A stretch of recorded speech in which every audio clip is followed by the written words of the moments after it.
And did you have a chance to check out all Chad's stuff, some of the blogs and everything? Yeah, yeah. I've read a bunch about him. I feel like I know him very well by now. Yeah, he has an interesting story too. He came from a background of depression and substance abuse, and Yeah, it's pretty tough. Yeah, but I guess it really helps for him to understand people, yeah. to relate to people. Yeah, he was very into this band called Copeland. Have you heard of them? He wrote he wrote a nice blog post, because I am Copeland, because they were Copeland, I am Chad. Yeah, it's amazing to think how your music can inspire, because we just make it now. We just put it. You know, you're not thinking how it can inspire so many people. Because I saw you on TikTok as well. You celebrating because your song was on BBC One. Yeah, that was crazy. That was really crazy. Yeah, it was funny because I got the call the afternoon that was like, Paula, today's the day. It's BBC Radio 1. Are you ready? And I was like, I was born ready, baby. Uh, and I texted all my friends, all the A&Rs, all the label people, like everyone knew. Like I posted it on all my social media.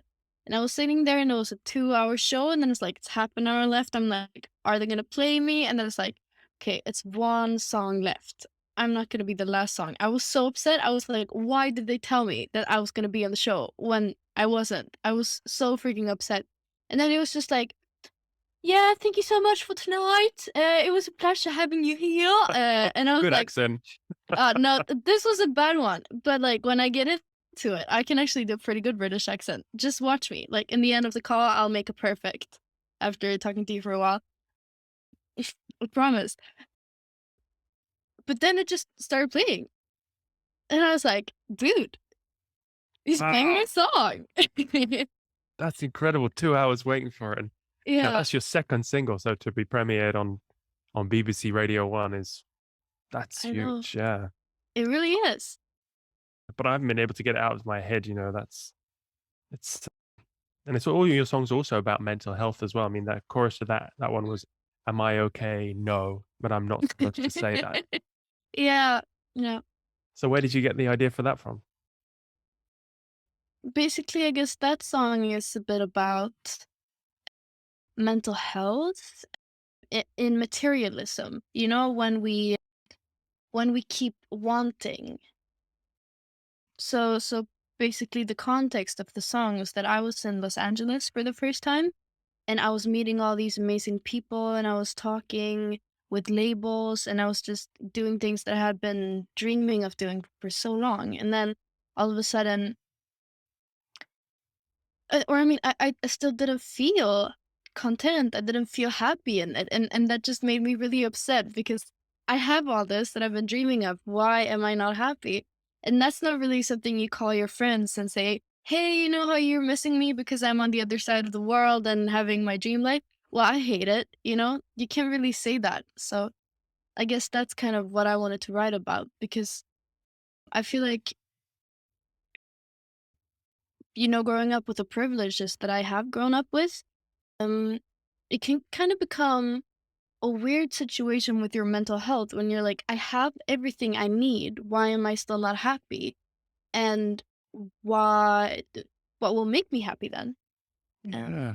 and I Because think that's you had such a rapid rise, didn't you? Because you were at 14, you yeah, were on the Sweden's Got Talent exactly. number one show, The Voice there, and then you were so are you 18 now? It's Yeah, yeah. just turned 18 a So couple that's a weeks pretty ago. rapid rise. You know, you've got to metabolize all that Mm, is difficult for a mature person, let alone a teenager. absolutely. Yeah. Even though you do seem like a very mature teenager. I mean, Yeah, I guess that's kind of what you kind of become. yeah, Yeah. because the Yeah, production. absolutely. I mean, you've worked with the sound is just. I mean, the songwriting's great, and also but the production. Because I'm quite new to the production values. Yeah. I didn't realize how until I started this project how difficult it is to make a pop song. It's quite complicated. Yeah. I mean, I don't have production credits on the song. So the guy who produced it, Jason Suido from Source Live, he's an absolute genius. But I mean, I was in the studio with him. It was the two of us and we wrote it together. and then he was producing it, and I was saying yes and no, basically. But that's actually, yeah, talking about the power of production, and that's something that I've been learning over like the past 2 years. What is production? How do I do it myself? But also just to understand the language, because, well, basically in the music industry, production is very much a man's job. I mean, you can see different statistics, but one of the most well known is that 3%. 3% of the Wow.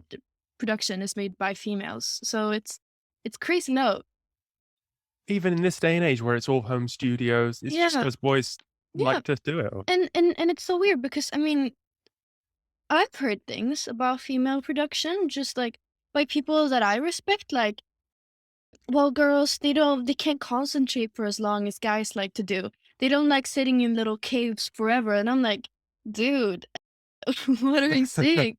Like it's this very, very, very male dominated craft, Mhm. which is kind of interesting because when you look at art, a lot of times it's art is usually this one of the most forward leaning movements when it comes to equality and, yeah, feminism as part of equality. And still on the inside, on the industry side of things, in some cases they can still be very, yeah, Oh, and equal. that's really bad. I mean, I can understand uh, at the promotional level when people men get promoted up and up because Yeah, the men promote men. But yeah, I would have thought that in this day and age when, new artists are coming through and you can make your own product, you can make a finished product. I mean, like Kygo yeah. from Norway. I mean, uh, these home producers coming through, it should be no barriers to entry like that. Do you know any girls who are doing it, making their home productions? Yeah, I mean, I know a bunch. Just off the top of my head is always hard, but I mean, in Sweden we have a couple of really good female producers who are, I've worked with some, like Vera Andefjord, who's actually produced my next single, but that's kind of secret. Oh, okay. Oh, But yeah, exclusive. yeah. But yeah, I feel like it's something that's starting to rise, and I mean, I'm in music school, and we're starting to see that more girls are learning production, which I think is so fun because, of course, they should, you know? And, Yeah. but yeah, I guess what I was, my point before was that I think it's important as a woman in the industry to, as a songwriter, I guess, to understand production. You don't have to produce, but you have to understand it to speak the same language and be on the same level in the room, because it becomes very difficult when you don't have the same language and the same tools as the others. So Oh, that's yeah. why I've been learning production. Oh, great. Well, it's a fantastic thing, and also I'm sure the sound changes because Absolutely. yeah, between men and women. I mean, well, when I think of Kygo tropical house, Yeah. I don't know if is that a masculine sound or is there is there a different sound between the genders or Hmm. I think that's an interesting question. I haven't thought about it that much. I'd say production sound is very individual. And of course, like there's femininity and masculinity to it. Mm, but it's very hard to say off the bat like that. But I guess, like, yeah, when you just look at house music, that is a very male dominated field, and maybe female house musicians do it another way, but that doesn't mean that their music has to be masculine just off the bat in that way. yeah, I guess because 'cause you've been to LA now, you're rising up, you're seeing because on the surface, it seems quite equal, Mm. on the with the final artists, and many of my favorite artists are women, but behind the scenes, yeah, you're saying it's still, very male dominated. Yeah, in some cases I'd say it is, but I do feel that there are a lot of initiatives trying to involve women, trying to push female songwriters, female producers, and I don't feel like it's something that the industry is unaware of. I feel like it's something that there is a lot of work in for. But of course, it's a difficult situation, and it's also like producing a track that's pretty expensive. And it's that when you wanna, go in and say, I only want female producers on my album. You can do that, but then Mhm. like if you meet someone that's like, oh, I really want to work with this guy. We fit together so well sonically. Are you gonna ditch that then? Like, do you prioritize the art or feminism? It's a hard question, and I feel like both ways could be right because it's art. You do whatever you want, but it's Well, difficult. it's working. I mean, you've got a great sound. So have you just started music school? Because you're 18 now. Do you transition in Yeah. Sweden to like a No, degree? no. Basically, I'm still in high school. I'm doing music high school, but Ah, but our high school is very specified. You decide very much what you want to do in compared to the UK system or the wow. US system. So you decide if you want to do art, and then you decide what kind of art you want to do. And art high school is still you can still go to uni afterwards. You do those kind of classes also, but then you can do science based, you can do social studies based, you can do technology based, and then there are more like hands-on job preparing Mhm. high schools if you want to work in building or that kind of construction and that Yeah. kind of work. Well, I But guess it yes, sounds like you're fully down the music road. Are you going to go to university after this? yeah, but actually I'm trying to get into an economic university because I want to do Oh, are you kidding? uh, Whoa. yeah, I want to do a bachelor in economics. I think that could be fun. Whoa. Wasn't expecting you to say Yeah. that. I know. I don't know. I like surprising myself. I feel like yeah, I've been doing music high school now for almost 3 years, and it's been so much fun. But I also feel like Ah. I miss studying. I miss being in the class when everyone has drive to deliver those kind of things. Whereas here now in music school, everyone is very driven about their instruments. But yeah, I miss that. I think Well, isn't that an interesting way to study it? Just because if you hadn't had that taster in mm, your late high school, you might have gone on to and then yeah, to a different career. And I mean, economics mm, is. I've had met quite a few economists on this show, yeah. and I've learned a lot about it. And it's. I never thought I would be as interested in it as I have become. Yeah, I know, right? I think I heard one of the episodes. I don't remember what guest, but I remember listening to you with an economist. Economist, yeah, that's the word. But yeah, it's I think it's an interesting field, and I also think that having I mean, a bachelor in that Mhm. also opens up a lot of doors if you ever Yeah. wanna Well, one door it would open is that you can come back on this show and then have a talk about economics instead. yeah, Absolutely, I'd be so down. yeah, that would be crazy. Yeah, because many musicians, like I get them on, and some of them I reach out to, and they don't have many interests outside music because, Mhm. like, to get to the top these days, I guess with anything, Yeah, it's really got to work hard, and it tends to absolutely. get a tunnel focus, and so Yeah, it's but I great that guess you what have I think all of is this. also important is it to me at least. I mean, everyone has different experiences, but to me, it's important to study and to understand the world I live in to be able to create relevant pieces of art about it. I don't wanna just have a high school diploma and then go for it because mm, one part of me will never leave that, and I think that it can be very beneficial to study on a bit of a higher and more specified level to yeah, to be able to bring relevancy to things because I feel like that's actually something that I can be a bit upset about sometimes when I look at my idols and in music and how you can have a platform and then do so little on it, you know? Yeah, And I'm yeah, not saying that you have to be an activist, right. but being aware of the power that you have and things that you can create. And I think it's important to study for that. Of course, for me, but everyone is different. Wow. I'm just trying to think back to when I was 18 to see if I was as mature as you are now, and I've come to the conclusion that I wasn't. Yeah. Well, I guess thank you.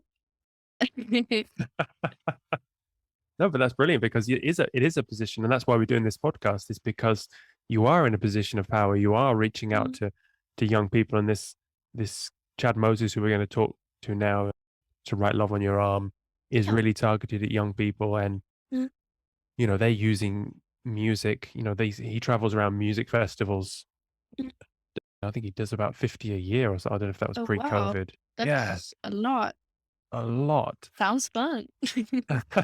Well, you will find out, and then you Yeah. can come back and tell me. But it really, so he's using, so he has a very important platform Mm, to talk to many vulnerable young people about the problems that they're going through. mm. So yeah, and I think especially with your music, you can definitely do that. So Absolutely. yeah. Yeah, and I guess like there's always, the question of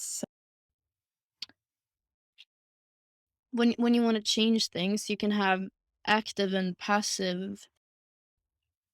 What would the word be in English? Like meanings or like,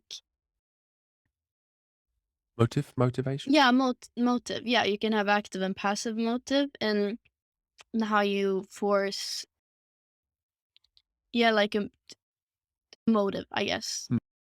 Mm. Oh crap, I'm thinking in Swedish and speaking in English. This never Well, works well. Uh, well, I'm just um, impressed. Your English is perfect, as many thank and you. most Swedish people, I'm sure. But Thank you. Yeah, it's weird. I was in France last week and I just feel like my English has gotten chronically worse just by not speaking English for a week. It's funny. I just got back home and I was like, I was going live on TikTok and everything I was trying to say, like, am I saying this word right? I have no clue what's going on. But I'm getting back into it. Yeah, sorry. Was I saying? Yeah, but in music, like, not everything has to be. You don't have to always force your ideas onto something, but when you create music and you want to say something, I feel like you can still get that across. And I think it's important. Yep. yeah, God, I just yeah, fantastic. I mean, so so what's going to happen now? Are you going to go touring as well later with university, or I mean, right now it's so hard to say anything in this. with COVID? You mean? Yeah, with Yeah. COVID. But yeah, I absolutely have plans on live. I have I've signed with two live agents in Scandinavia and rest of the world. So it's settled, it's ready, and Oh I'm wow. in rehearsals now. But it's so hard to know. But mainly the thing that I'm the most stoked about is that I have so much music written, like an insane amount of music. I'd say I have two albums ready if I wanted to. Wow.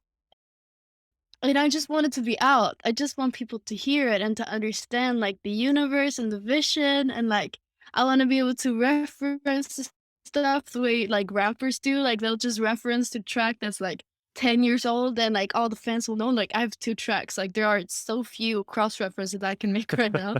Um but I'm just so ready for people to dive into my universe and sometimes I just want to like public yeah, make my whole Dropbox public so that people can just dive in, but that would also be super embarrassing because there's a lot of bad stuff in there also. Mm. But yeah, that's the thing that I'm most excited about, I guess. Building up the catalog, having Yeah. things that people can listen to. You've got so many followers on TikTok. You can, give them just. I had this project where I did quote songs before I Mm, started Podsongs, so I just sing quotes, famous mm, quotes, and okay, just playing a guitar in a public place and record it. So that's that was just fun. that was just fun. Yeah, Yeah, yeah. So you could start yeah. doing I that. mean, I've been doing that, teasing things on TikTok, but it's another thing, you know. Mm. Yeah, I just feel like I want to be where Kanye is today, like with the amount of music that he has out. Like that's where I want to be, you know. Mm. But it must be frustrating then because you do have this perfect system, like you say, you have the live agents, you've got amazing managers, you've got record companies, and so you're in this system, and it's functioning perfectly, and so they release singles at the right time, and everything's super professional, and everything videos are amazing, and everything's it's kind of guaranteed with the quality of the songwriting as well as guaranteed success. So Aw. yeah, you must. So we hope you come back to me in a couple of years and do another episode. But we've just got Chad here, so let's let him in. Oh, nice. Let him in. Yeah. Hello, Chad.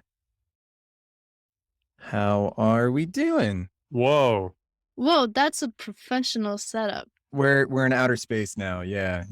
That's a good vibe. Yeah. Got it. Cool. We're on it.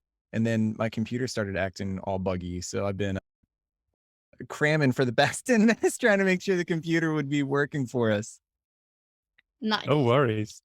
Because you're a podcast machine as well, Chad, right? Is it?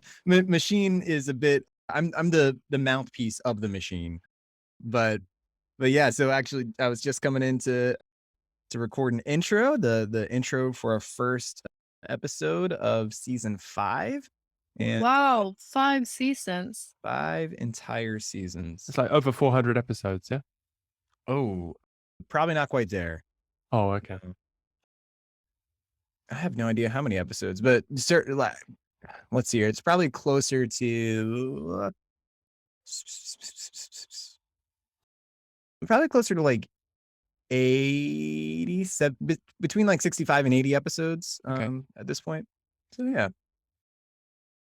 Okay. Well, yeah, you've got a gold mine to talk about today is because with all those blog articles Well, as that's well. not And bad. yeah, I mean, there's so much. Each one of them is a song. Every episode is a song. Every blog article is a song. So Wow. yeah, we've got enough inspiration. This would be great. Now, Jack, where are you calling in from? I'm in Italy. Italy, just Yeah. down the road. And Paula's in Sweden. And Paula's in Sweden. Yeah. I'm in Incredible. Sweden. I'm born and raised here, still living here, enjoying it, besides for the endless winter. But yeah, it's Incredible. last winter months now. So Right on. And I'm right down, just a quick jump from you guys down in Florida. We're right next to Mickey Perfect. Mouse. So yeah. How is Florida doing now? It's cold for me, but I'm sure it's a brisk, spring day for you, Paula. But yeah, so it's normally I'm so bad at Celsius to Fahrenheit, but it's 55 Well, Fahrenheit. I think I've got an idea. Yeah. Okay, cool. Yeah. So right on. Are we waiting for anyone else? Is it just going to be us 3? It's us. Love it. Yes. So we need to be inspired for us. Paula needs to be inspired for a song here. And Yeah. I think she is ready, almost ready. It just needs the finishing touches of fairy dust from Incredible. your deluxe tones. Awesome. Yeah. Well, totally happy to kick this off in whatever way makes sense. Jack, are you from Podsongs or are you on Team Paula? I'm on Team Podsongs. Okay, cool. Yeah. So I'm the host, but Paula is going to interview you because she is the guest artist today. I love it. Well, yeah, let me get one more sip of coffee. Well, so I'm the one who's supposed to lead this thing. It's funny. It's my first time on a podcast, and this is what I'm doing. But I'm very well prepared, I'd say. No, but Chet, I was just wondering, how old are you? I guess is my first question. Yeah. So I am 36. I had to do some math there, but Yeah. obviously these past couple years haven't felt like It's looking good for 36. Oh, thank you. Yeah. I've been with the To Write Love on Our Arms team for it'll be 14 years in May. Wow. So yeah, it's been quite the journey, but I'm 36 years young and I'm going to try to double it. Let's get to 72. Absolutely. But how is it I've done some research on To Write Love on Our Arms, and I think it seems like a really interesting project. Because it seems like you guys aren't just doing online stuff, you're also out on like, sorry, I was just talking to Jack before about how I start thinking in Swedish and talking in English, and then it becomes very difficult. Uh, Well, I can't think in Swedish at festivals, all. So you're festivals. We're That's just what I was trying to depressed. say. Chad's American. I mean, yeah. No, but you're out on festivals and stuff, and like what does a day in on your job look like? What do you mainly do?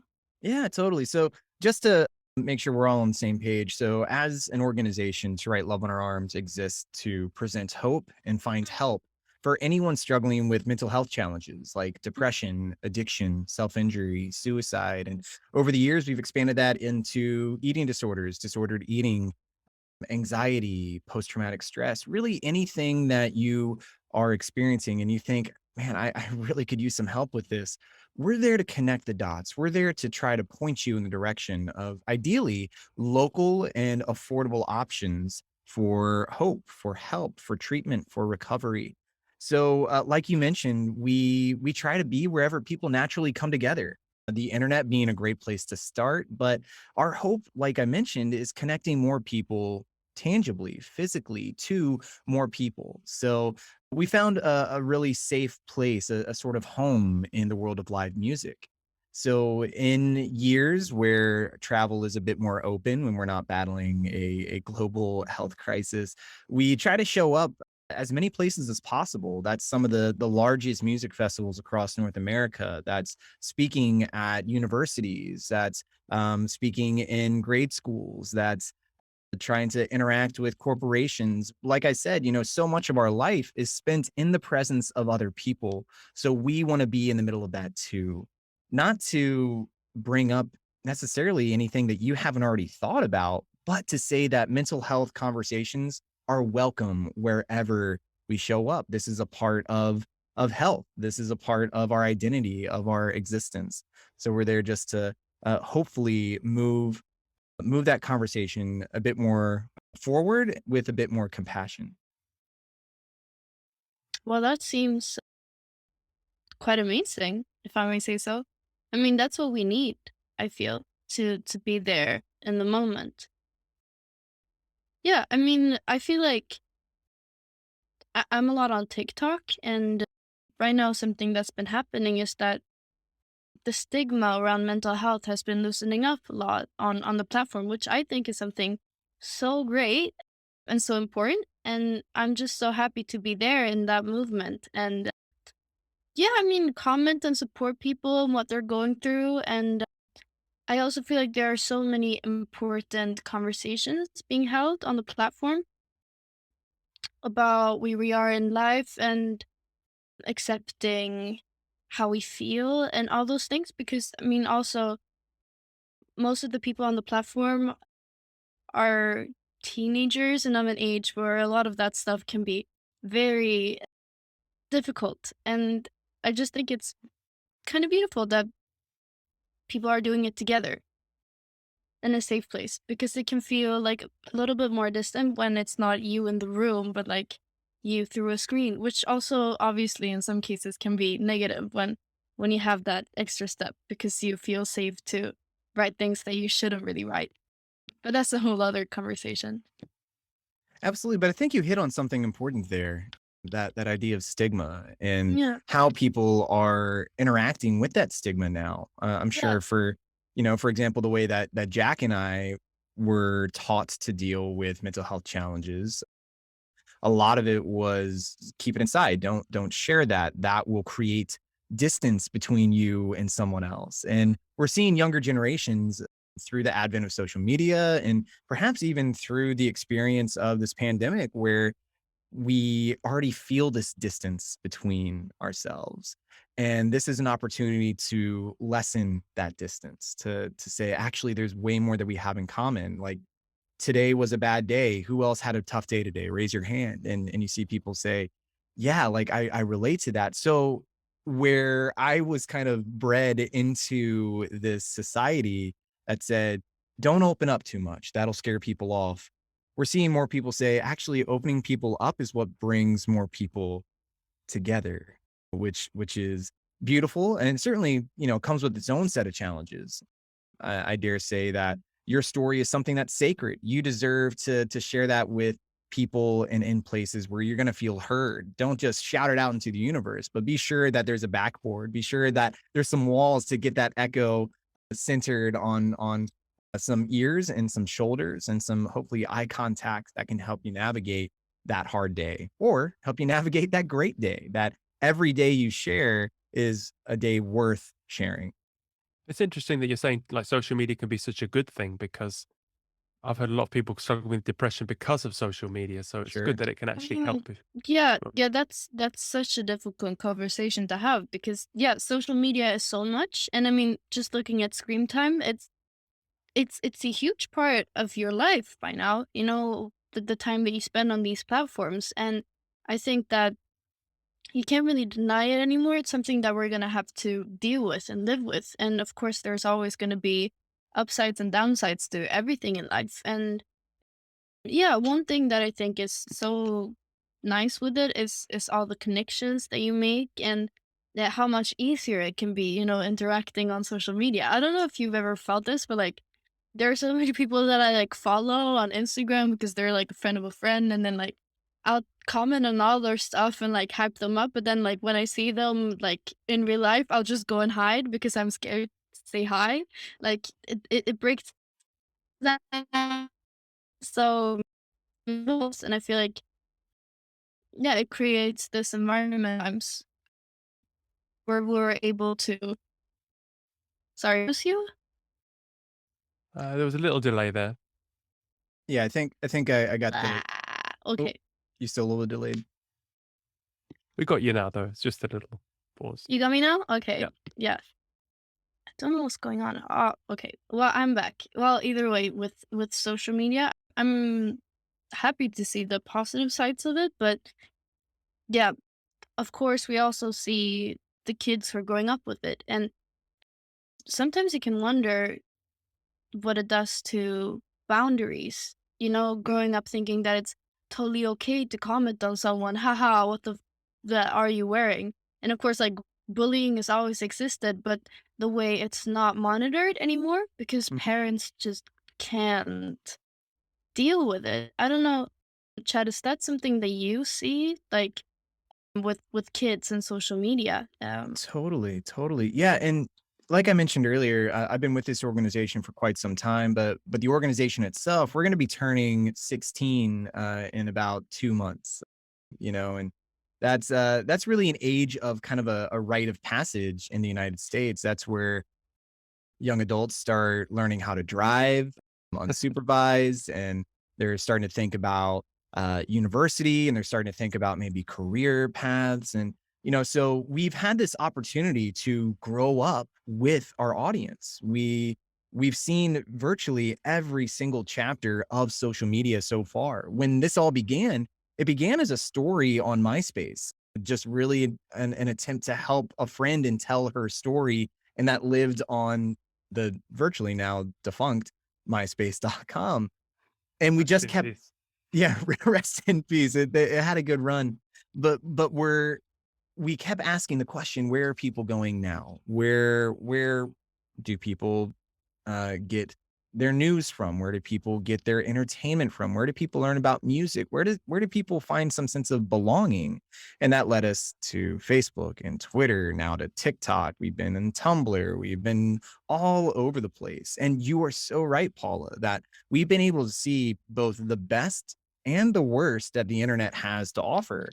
That again, like growing up without social media for most of my life, I bullying, I always knew the name and the face of my bully. I probably knew where my bully lived. So if I wanted to avoid close geographically, physically to that bully, I knew how to keep myself safe. And the internet has made that more difficult. There are good people that also use social media too. And this is in no way trying to minimize the experience of people that have really felt beat down through computer screens, through phone screens.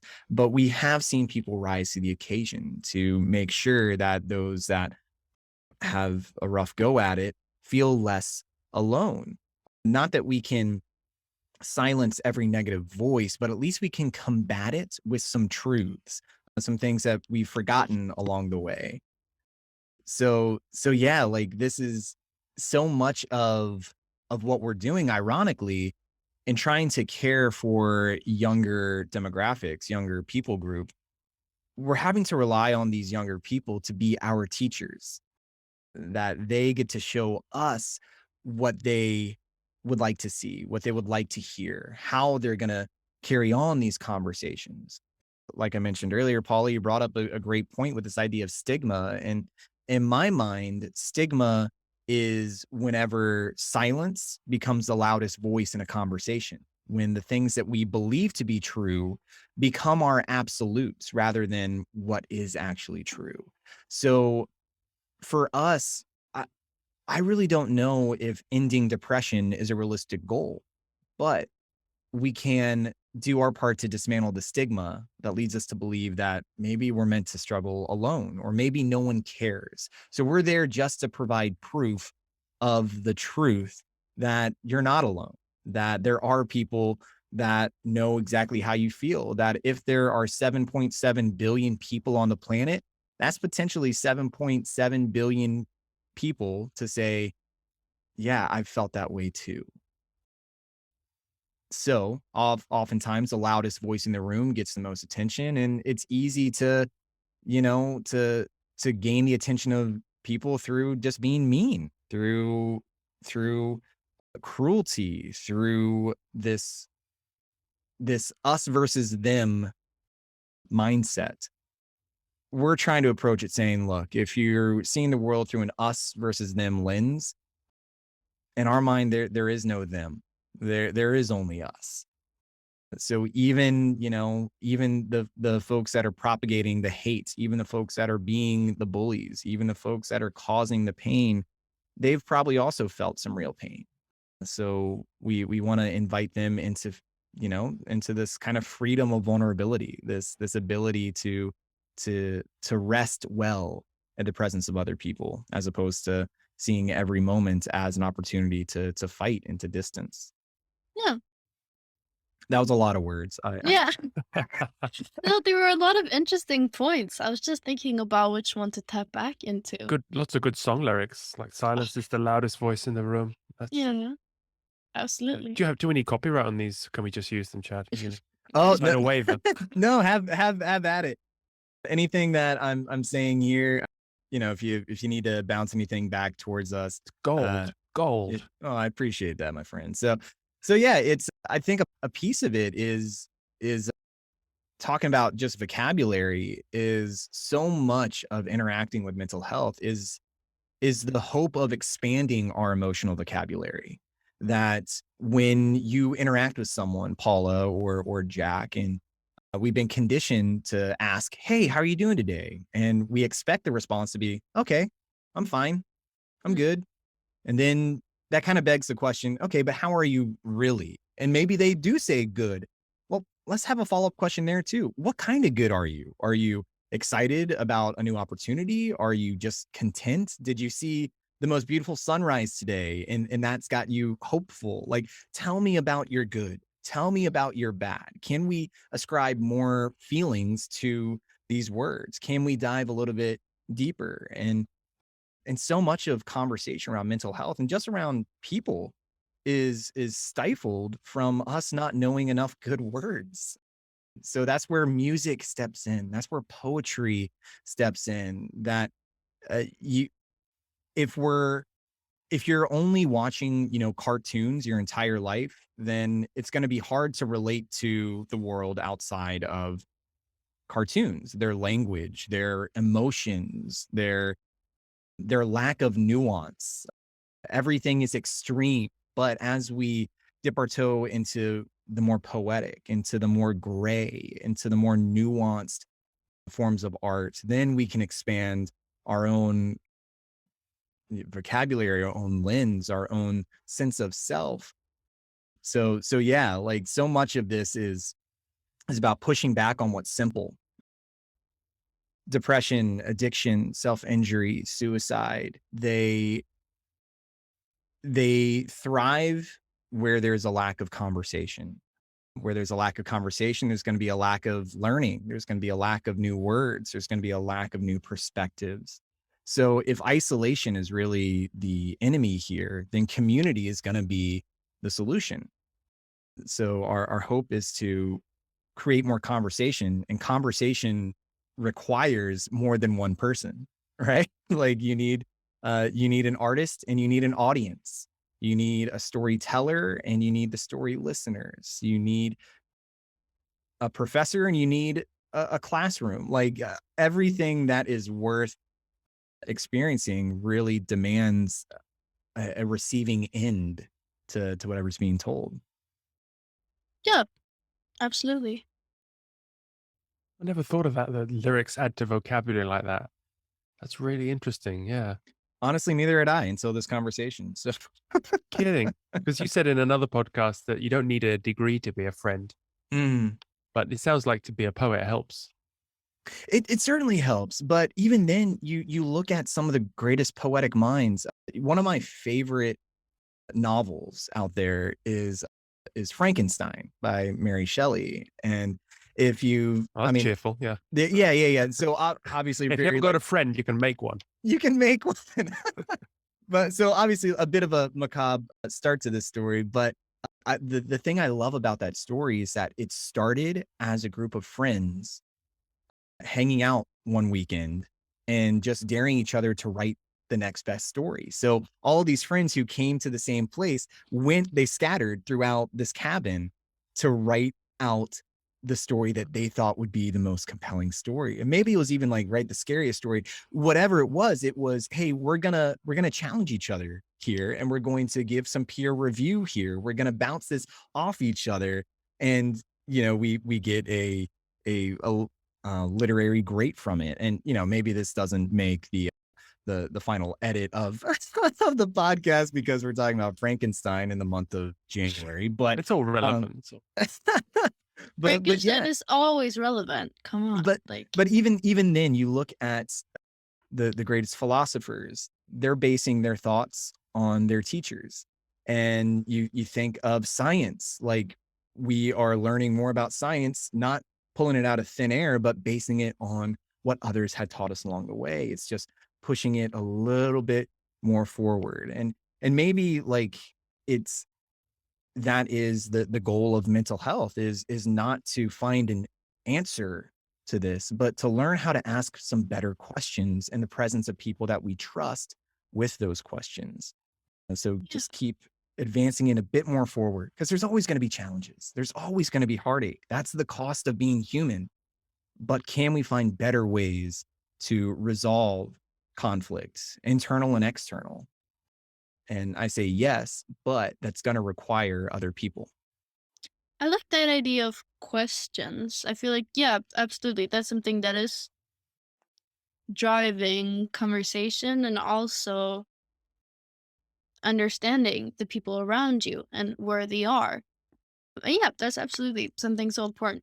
The questions, how we ask them, how inviting they are. Yeah, like you were talking about the how are you? I mean, are you really inviting to understand how someone really is doing? Yeah. And especially because it's always changing, like you say, different mediums, different maybe different problems, as the society changes. So, but maybe it's the same solution throughout the ages. It's a conversation. Or at least if it's not the same solution, then it will have the same ingredients. And we can dabble with what order and what proportions to put them in, but again, I'm convinced that people are going to be ingredient number one. That it's never been expected or required of you to get through life alone. We are social creatures. We, in no small way, we need you. I need you. I've said this from stage for years, but the reality is, ever since you, Paula, or you, Jack, came into existence, ever since you entered the scene, this global scene. I've never experienced a day without you. Now we're just meeting for the first time, but for all I know, this world needed you in order to keep spinning. I've never lived a day without you. And I don't care to learn about what that day may look like without you. So I think we got a good thing going. Let's keep it. Let's keep it going. Yeah, that's nice. Yeah. You should Yeah, write poetry, no? you should. It's I write blogs that are a bit more poetic. So that's Well, yeah, but I just like that idea. Yeah, that's yeah. I keep referencing to TikTok. I've stopped doing that. I read about I saw a TikTok about it. Oh, the new It's funny. generation. Yeah, I know, right? But it's funny because anytime I'm in a conversation and they say yeah, I read this thing about it, and I'm like, you saw TikTok? Yeah, I saw TikTok. But but every time you scroll, it's like, am I gonna see this person again? I don't know, but do I care about them? Absolutely. Yeah, and it can be so overwhelming how there are so many people and still we want all of them to coexist forever. I feel like that's something that's so true to humanity, that we just want this exact moment to last forever, every single moment, even if it's the worst moment ever. Clinging on to that, except when you don't. But yeah. But I was also wondering, because you said that you started working with eating disorders, and that's something that it sounds weird, but working with a lot in my project, because my first single is called What Are You Hungry For? And that's a song that I wrote to one of my best friends who's going through an eating disorder. And it's a song about watching someone going through that and that struggle that it can be, because what eating disorders do to some, I mean, obviously not everyone, it's different to everybody, but to her, eating up someone, literally, like all their hopes and dreams and everything this person wanted to be just became this blob of calories and counting. And that's something that's sadly become such a usual issue and problem in my generation, and especially in girls, but also boys in my age. And that's something that's so hard because on TikTok there's kind of TikTok. Uh, but there's become this issue where people start talking about it and their experiences, but then they start triggering each other because they're not healthy yet, and they're posting about what they're eating in a day and recovery, but actually that's not a healthy meal. And now you're triggering somebody, but you're having the conversation, but you're making someone feel bad about what they were eating. And then it just becomes this whole thing where everyone's putting a trigger warning over everything they post. And I just think it's such a difficult situation because obviously if you're going through something, you have to talk about it. Yeah. And talking about it opens up. But what do you do when this whole triggering each other situation?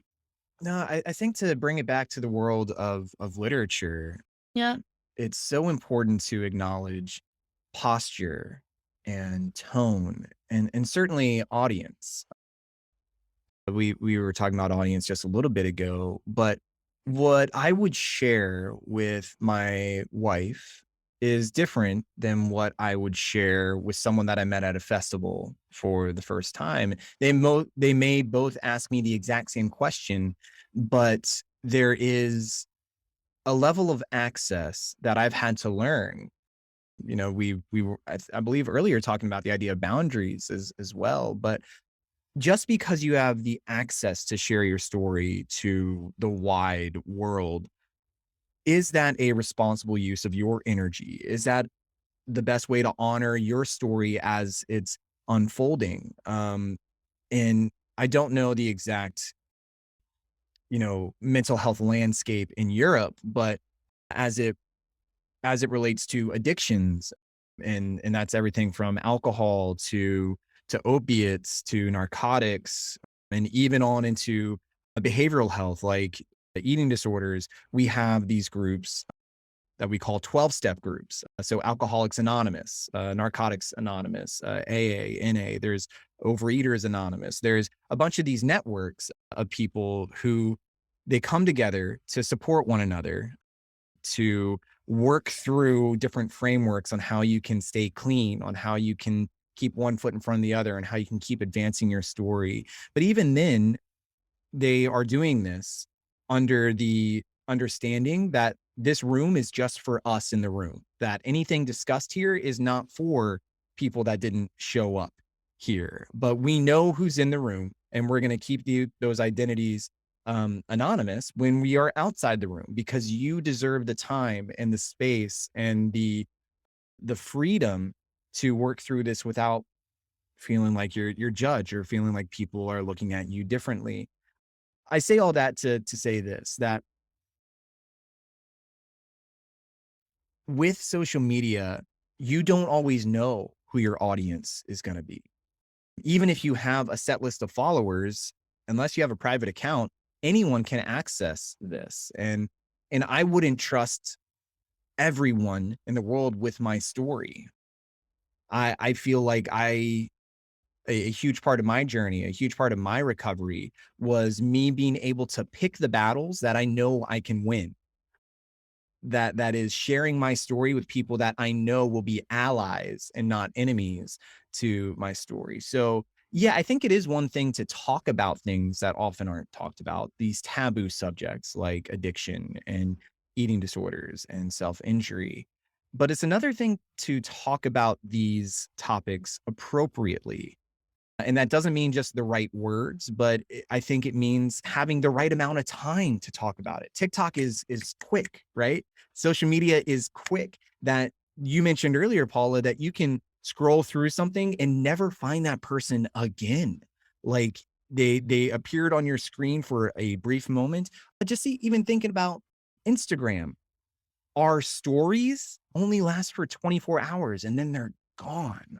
Like that's not how I understand stories. Stories to me is something that I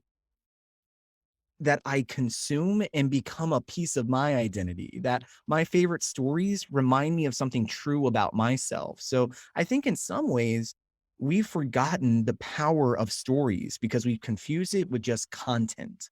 So a story is going to be something that's invitational, that says, I want to see the next chapter. I agree on what happened last chapter, and I'm hoping to see what happens in the next, that I'm in it for the duration of the story, not just for these 24 hours, not just for these 15 seconds, not just for a giggle here or a tear there, but this is going to be ideally something that can be a part of me.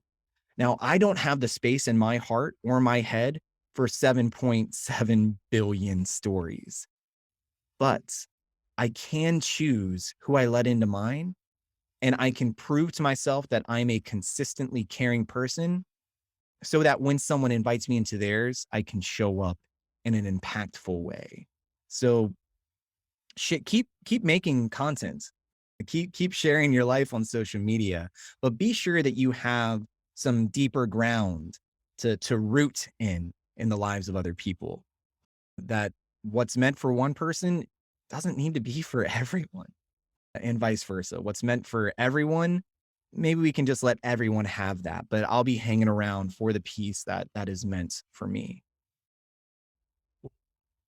Must be so difficult though, because you're trying to make, if you make a piece that really people really connect with, and you feel like you've got to come up with another one, and then I've got to go deeper. I've got to, what material do I have? I have my life. I put up another bit of my life. I get more likes. I get more reaction. Put up another piece. That's tough.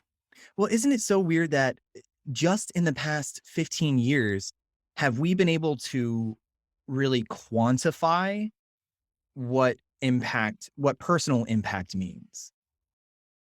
That, if I were to get into a time machine and just go back to my high school years, and if I'm sitting at the lunch table and a friend makes a joke, and if I said, wow, I bet that'd be worth 350 likes, I'll say, what the hell are you talking about? Like, what are these likes? And, oh, well, likes are how we prove that you said something good. or relatable. And they're like, wow, well, actually I get that through eye contact and through an audible laugh and through hearing that same joke be repeated in the hall next period, So it's but now we have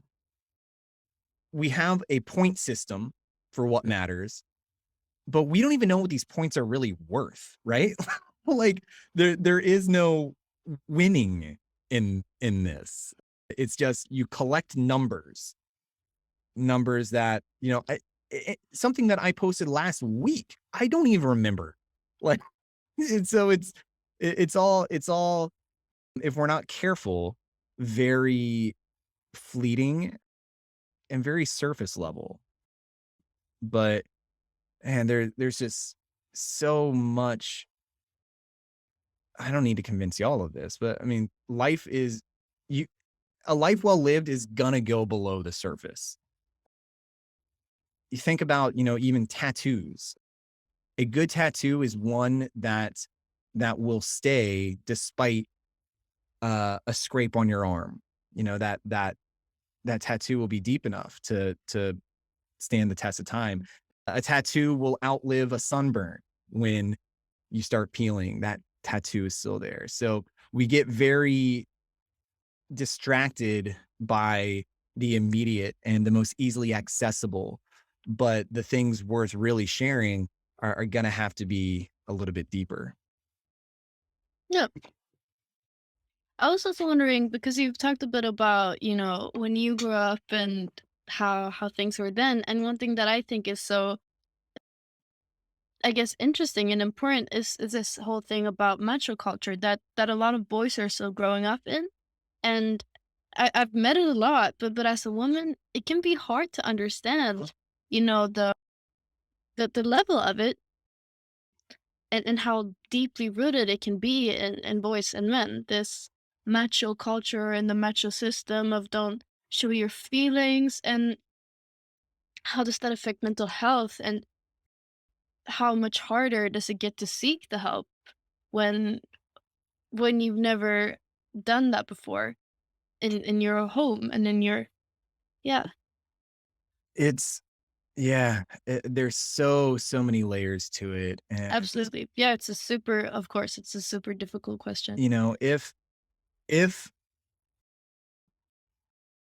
toxic masculinity was an Olympic sport, I'd say that there'd be no lack of competition out there.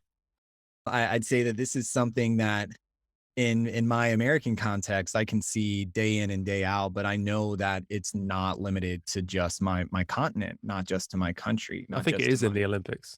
Yeah, that actually is the Olympics. It's the whole thing. Yeah. Absolutely. But you're right. You're right. And I think, the way you break the cycle is by, well, there's this old proverb that says the best time to plant a tree is 20 years ago. The second best time to plant a tree is right now. That we can't undo anything and we can't redo anything in the past to affect our present, but we can make choices now that will affect the landscape next year, next decade, next lifetime. And I think at some point, acknowledging the pain that we all feel has to result in action today. So, and that doesn't have to be like sweeping governmental change. In fact, I'd say it can't be that. It needs to be something that is passed on individually from person to person. My nephew was just in town from 5 states away, from 800 miles away. My sister and my nephew came down for a soccer tournament. And we had time after that tournament to have some dinner, to share a meal, to spend some time together with family members that I don't often talk about. And in the wake of this conversation, somehow we wind up on talking about mental health. And I don't think I'd ever had an honest discussion with my nephew about my mental health journey. And I made the decision in that moment I'm not going to shy away from any questions, that I'm going to show my nephew what it looks like to question my own, you know, my own existence, my own sense of health. I told him point blank, like, you know, thank you for existing, Caleb, because when you were 3, you were the motivation I needed to take steps away from self-injury.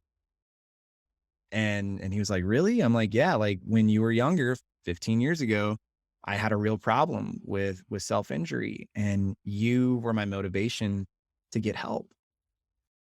I don't know if he has any other male role models in his life. I hope he does, but I don't know if he has any other men in his life that show vulnerability on that level, to say, thank you for existing.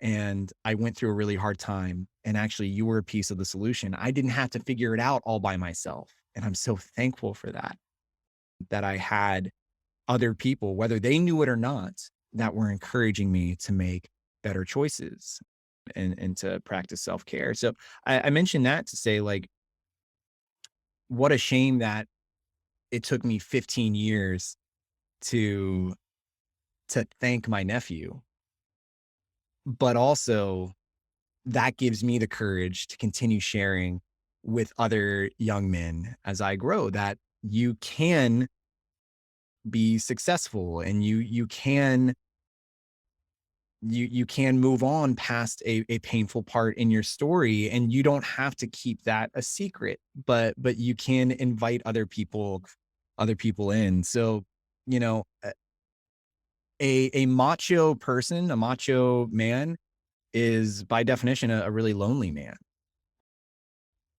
So our hope is just to, you know, put down the weights and open up your arms, invite some friends to help you out. Like, you don't have to carry all your baggage by yourself, and that impresses no one. What's impressive is knowing your limits and knowing that there's going to be other people to help you carry whatever it is you're carrying. Yeah. Yeah, absolutely. And I feel like, yeah, Jack and I were talking about feminism earlier, and I feel like the female side is the obvious side that we're always discussing, but this whole macho culture, I mean, I've always seen it, but I feel like that's something that you're never going to understand. The growing up and being told, you shouldn't talk about your emotions because that's something so bluntly obvious. That of course, when you feel things, that's a reaction to something. You have to debunk it, and what that does to a human to grow up in that mindset, and what that does to the people around that human. It's such, yeah. Obviously, it's a really complex question, but it's something that I'm never going to understand. I think how how deeply rooted it can be in people. I mean, just I know guys who tell me that I haven't cried in 3 years. You haven't cried in 3 years? I cried last night. Like it's just so insane I just think they're dehydrated then, you know? or maybe they're very hydrated because Maybe they're they don't, overhydrated. yeah, they don't leak anything. No, Yeah, that's why they have so luscious skin. I don't know. Uh, yeah, it's just such a weird situation that's and also that it's implemented in so many cultures. I mean, you were talking about how I don't know how it is in Europe, but yeah, same thing. It and how could that happen? I was just reflecting on this quote the other day by an author named C.S. Lewis, uh, and he said, "To love at all is to be vulnerable. Love anything, and your heart will be wrung and possibly broken. If you want to make sure of keeping it intact, you must give it to no one, not even an animal. Wrap it carefully around with hobbles and hobbies and little luxuries. Avoid all entanglements. Lock it up safe in a casket or coffin of your selfishness. But in that casket, safe, dark, motionless, airless, it will change. It will not be broken. It will become unbreakable. impenetrable, irredeemable. To love at all is to be vulnerable. And I think that is so much of what keeps us distant, is this fear of being hurt if we open people up. But what is the opposite? What is the inverse of that? If we get so practiced in not being vulnerable and not opening up and not crying, then there will come a time where we can't cry, where we can't open up, where we can't fully love. And it's I will take the embarrassment of crying on a stage or in a movie theater or over a coffee, over a story that breaks my heart, over not having the faculties to access that sense of love, that sense of interconnectedness. And yeah, like it's almost like you can't just convince someone to get to that point. You can't argue your way into having them see your way.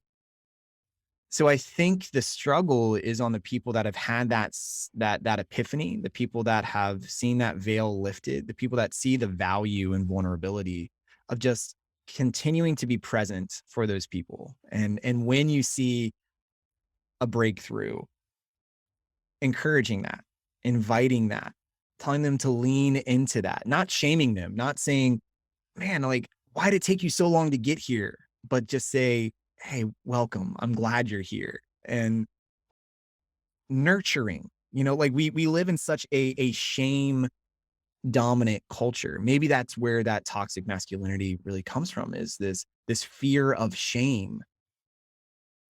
So what if we can flip the script so that a reaction to vulnerability is not one of shame, but one of applause, of that is so beautiful to see you feel this, that it's such a privilege to be present as you process this moment. Like, what, that's something that I wouldn't trade. And I don't want to discourage it, but yeah, you gotta,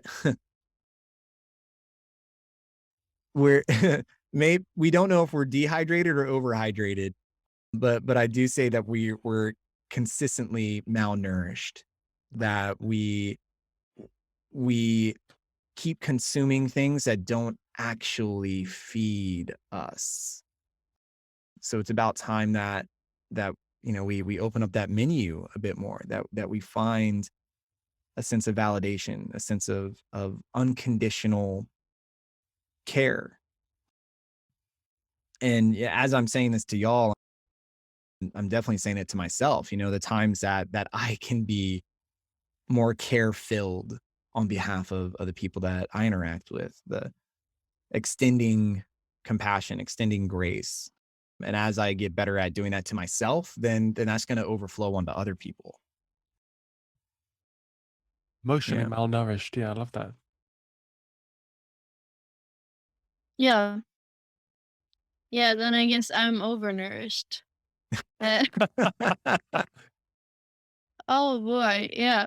Yeah, I broke that, not broke, that's very dramatic of me. I messed up my knee in Paris last week, and it's, you know, I was at theater, which is like, people ask like, "Oh, how did it happen?" I was at theater. I sat weird, like I'm 18. I should be able to sit weird for 2 hours.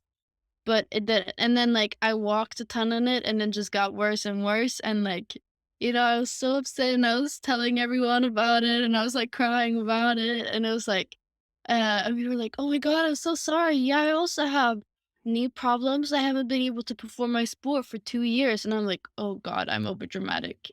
But yeah, but this whole thing about, emotions and how intact you are with them, I feel like just as a songwriter, a lot of the things that I do is just unpacking my emotions. Oh, you need the material. I mean, Yeah, yeah. I that's mean, like, I walk into the studio, like, if I have an argument with my boyfriend, like, there will be 5 songs about it. Like, Oh. it can be like he didn't clean the room, and I'll write 5 songs about how he doesn't care about me. Like you unpack every single little thing so much that you you become so in touch with your feelings, and you also kind of become a hobby psychiatrist, I guess, when you're writing for others. But yeah, that whole thing about like having your emotions on you so that you can just, oh, let's write about this today. It it's a blessing and a curse because I think it makes you experience your life in a very focused sense, which I think is beautiful, and you wanna be there always for all the moments. But it can also, yeah, talking about the and nourished and the nourished when it comes to your connections with your emotions. I just can't imagine the other side, I guess, of what happens when you don't listen, when you never unpack. Because I mean, yeah, that's an issue that I have sometimes, that I've been unpacking too much, and then I'm just standing there doubting if any of my friends are my friends. Like it can kind of become absurd in the Mhm. end. Um, Thanks for sharing that. I mean, I think like even in sharing, like I don't know how much of what I'm sharing is relatable. Like there's something relatable there yeah, that Yeah. I like as a musician, you're not to speak entirely for your experience. I would imagine that as a musician, your hope is to write something where someone else feels seen, feels heard, yeah, feels cared Sure. for. I mean, Paula and Jack, think about your favorite artist, think about your favorite song, think about your favorite album. It's probably your favorite because there was something that happened to that artist in that song on that album that you said, I didn't know anyone else felt this way. Like this is someone narrating my life. It turns into Paul, I don't know if you've seen the movie, Jack, maybe you have, but like the Truman Show, when you are convinced that there's someone else kind of watching you. And that's beautiful to feel that sense of being known to that level. So I think that that's probably something that as a musician you're chasing constantly is what can I write to help someone else feel less alone or more happy or more validated or you name it. Maybe it's specific to your significant other not cleaning up the dishes. Like, can I write something that says, yeah, it's okay to be pissed off about this? And then let that occupy 3 minutes and 30 seconds. And want to And make we you can do move on this. to the next thing. Yeah. yeah, absolutely. And yeah, and I guess like that's something that I've experienced as a listener, that a lot of the times, basically, to me, like songwriting, you're pitching an emotion. It's like, have you ever felt this? Wait, let me tell you all the ways you can feel it. And then in the bridge, I'm gonna specify it a bit more. And then in chorus, it's gonna be super obvious. And then in the verse, I'm gonna be a bit more detailed. But it's interesting because, generally the songs that do the most well, I guess, are the ones that are the most blunt. Like, have you ever felt happy? Let's go dance. Like, yeah, I have. And I guess to me, like, a challenge has been, or a challenge that I've given myself, is, trying to like, what's the most unique experience I can write about? And I guess that's what it comes from, wanting to support everyone through their very weird situations that they might be in. I mean, I've written songs. I wrote a song about a girl running away from her abusive boyfriend just because I wanted to write about the situation. I've never done that, but what would happen? What would I feel? What if I was the abuser? What would I sing then? Like all those different contexts, and I guess soundtracking experiences. I just think that it's such an amazing art, and it also surprises me how, I guess, how people just write about this when you can write about this. Yeah. Yeah, I reckon that that is a balance. Mhm. The you can go to the top of the charts singing about nothing, but you can change a life by singing about something very specific that, you turn on any top 40 and yeah, those are going to be songs that I'm going to remember. I'll be able to hum along to 30 years from now. But the songs that made me think, the songs that I put on repeat to make sure I got all the lyrics right, to make sure I heard what was said, that I even dissect who is singing what line at what time. Why did they use strings here? Why did the percussion get louder? Why did they back off and make that bridge a cappella? Like what was really driving this song? Those are the ones that I get, tattoos about. And what's and the I motive? Yeah. right. Like the when you can get beyond the party and get into, kind of the podcasting closet, when you can just put on those headphones and feel like you are sharing this space and this moment with the artist and think, like that's me too. That encourages my sense of creativity. That's when I call up a coworker and say, "Have you heard this song? What did that make you feel?" Because I felt this way when I listened to it. Like top 40 is going to be shared regardless of your passion or not. But the songs that are about something that requires, again, that audience, that conversation, that give and take, that my favorite songs are songs that my friends showed me, not ones that I just turned on the radio and I heard one day, but the song felt like a gift because it came from someone I trusted at a time that I needed it. And that doesn't get skipped. that doesn't get passed over on my playlist. That's something that's returned to. Yeah, I like that. That's the song that I don't skip. Yeah, there are those songs. It's like, oh yeah, damn it, this was the song I was gonna play, but I'm not gonna switch. It has to end first. Yeah. Yeah, absolutely.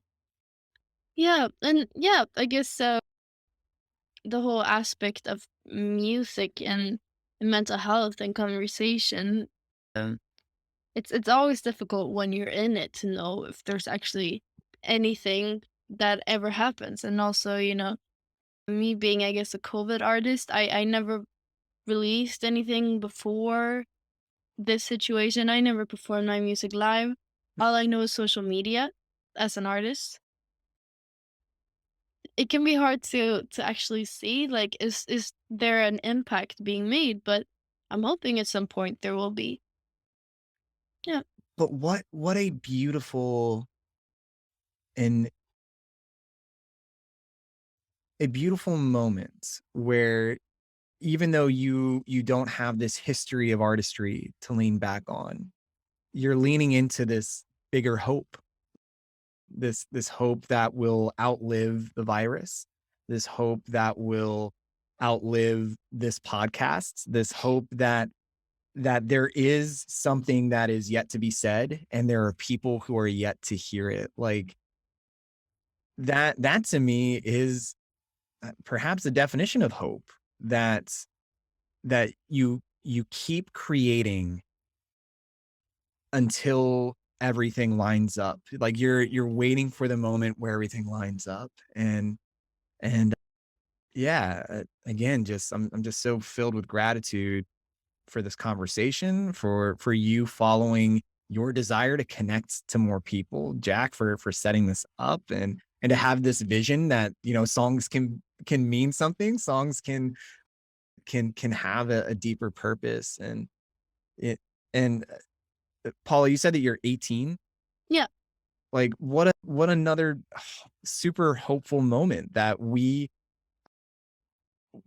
having this conversation through time, that what you're experiencing is something that I continue to experience, even having, twice as many years on the planet as you. And that's something worth celebrating, that we can have this conversation through so many different lenses. Yeah, I don't know, man. Like I'm just so grateful. Like I 2 years ago when the pandemic started, I never thought that I would be in the podcast world either, and it led us here.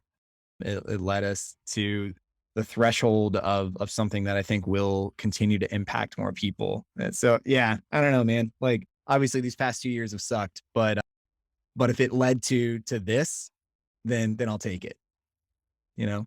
Yeah.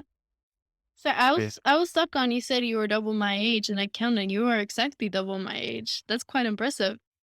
I'm normally really bad at numbers, but I just kind of said it, and I was hoping I was right. It's So exactly right. I didn't even think about it. I was like, yeah, it's true. Yeah. But yeah, think beautiful words. I was just stuck on there counting. Uh, yeah, you're right. Yeah. And thank you for joining this. I actually learned a lot listening to you. Right on. Now, Paula, had That's had you or Jack, I'd be curious to hear from both of you. Had you heard of To Write Love on Our Arms before this opportunity came up? No. No. Yeah. So we have had a couple opportunities to go through Europe, but it's obviously been a little bit since we got there. But we know that these issues and these challenges are not specifically American, and they're not specifically Caucasian, and they're not specifically, for any age group. Like, these are challenges that relate to people. So yeah, I think this is a really awesome way to show how one topic, it being mental health, can take us to Sweden as a late teenager, through Italy, through podcast professionalism, back to the United States, and how we engage with music. And so it will never cease to amaze me how mental health challenges have a way of making us feel alone. But this is proof of how universal these questions are, and thereby how universal hope is. Absolutely. Yeah. Yeah, it was funny when you asked about Europe. I guess that where we all have the same problems. It's also interesting to compare the needs in America compared to the needs in Europe, because I mean, as we all know, the healthcare system is a whole different thing, but there's still the need to have something to reach out to and get the help to connect. Where do I go? Yeah. Where can I talk to someone? Where can I call? I mean, for example, in Sweden, we have this organization called, but it is the right to children in society. And I mean, when I have younger people DM me about things that they're going through, because that's something that happens when you're a creator, which am so thankful for, to having people trust me in that sense. But that you can refer to that when there are kids, but when people are older, it can be difficult. Who do I tell you to call? Because I'm not a psychiatrist. I'm not the one who's supposed to help you, but I can bring you there, and I can support you. And I think that, yeah, these organizations like To Write Love on Our Arms it's such a beautiful bridge to have that, to, yeah, go here. I trust them. They will help you. They will bring you to the help that you need, and maybe a solution also, which I think is so beautiful that exists. So thank you for doing that. No, well, we're in it together, so I'm happy to call y'all teammates in this. So where can people find more information about To Write Love on Our Arms? Absolutely. So we are on this thing called the internet. If you go to twloha.com, you can learn all about us, how to support us, how to care for your friends and family during some tough times. We have a number of resources, blogs, podcasts, you name it. We're there to be not a destination, but hopefully to be a bridge to continue to connect more people to more people. Beautiful. Yeah, that's amazing. Well, thanks very much, Chad. It's been a real pleasure. Hey, right back at you guys. I know I started the conversation of saying good morning. What time is it where you guys are? So we're in Central European time zone, so that means that right now it's 6:30. Oh, it's dinner time. Yeah. Gonna get dinner now. Yeah. Go do that. Thank you for You're giving allowing me an the time to appetite. connect with you. Yeah, of course. And we will see you whenever it's time to reconnect. Yeah, we'll Yeah. send you a song. We're gonna work on a song now and to encapsulate this conversation. I love it. Thanks so much, Jack, Paula. You have a great day. Bye-bye. Thank you. You too. Enjoy the rest of your day. You have a longer day ahead of you. Long day ahead of me. Yeah. Yeah, I'm an hour from sleeping. It's done now. Oh, I'm in my pajamas too. Yeah. Good for you. Perfect. As you should be. As you should. As you should. Absolutely. Well, take care. Bye. Bye, y'all. Well, Paula, are you inspired? I am. Fantastic. Should be. I am inspired. It's been a fun conversation. So many points of views. It's funny. I never started the session this way. I always start sessions by talking, but maybe not with an additional head in that way. No, well, now it's given you this inspiration, and also for reading the blog articles. And Yeah. one of the things that I found most connected was that people thought they were not enough. Hmm. Yeah, people seem to. I'll stop lurking. I'll let you guys Okay, yeah. continue it. but y'all have an awesome one. Thank you so much. You too. Bye. Bye, Chad. I was saying that people seem that they're not enough, and that seems to be behind a lot of the problems. Whether it becomes Mhm. what type of addiction, what type of self-harm, behavioral problems, is this lack of feeling that you're enough. Mm. Yeah. Yeah, absolutely. It's a weird situation thinking like that you're not enough, because it creates all these. Yeah, when your worth as a human isn't enough, how do you fill up that worth then? Because we don't know what the meaning of our existence is, so how do we know that we're enough? Yeah, and that can apply to somebody who's somebody young, or even an established superstar, or the head of a company. They can all just feel that they're not enough. So And also, in what context you don't feel like you're enough? You can be doing amazing at work, but then you're an awful family member. oh yeah, bad father, or bad Yeah. parent. Yeah. Okay. All right. Well, let's let it all settle in and stew down and ferment into some mustard. Ferment. I love Yeah. that. Yeah. All right. Well, it's been a real pleasure, Paula. So where can people find more about you and your music? More about me. Well, I'm also on this thing called the internet. And no, I know but you're on TikTok. I'm on TikTok. So there, my handle is Paula Jiven Music. But you can also check me out on Spotify. That's where the real gold is. But I only have 2 songs out right now, though. Maybe there will be 3 when this is posted. I don't know how postponed. It depends how quickly we do our song. So, yeah. But we can do it. I know Absolutely. you don't like waiting with your songs. I know you like to get them out there. So let's. Absolutely. Let's get it done. But yeah, I guess that's my main platforms, TikTok and Spotify. All right. I'll put links in the show notes. That's so awesome. people can. All right. Well, we'll chat later then. Take care. Bye-bye.